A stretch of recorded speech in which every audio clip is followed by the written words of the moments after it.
اسمعوا صمت الرمال. أنا ريو، واليوم نفتح بوابة الزمن لنشاهد فجر الحضارة، مصر التي لم تمت، والسر الذي حير العقول لآلاف السنين.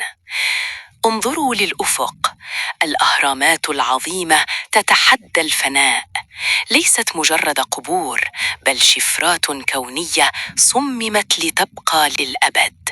كل حجر هنا يزن أطناناً من العبقرية. في وادي الملوك ينام العظماء محاطين بالذهب والتعاويذ. هنا توت عنخ آمون، الطفل الذي أصبح أيقونة المستحيل. هل تشعرون برائحة البخور الملكي؟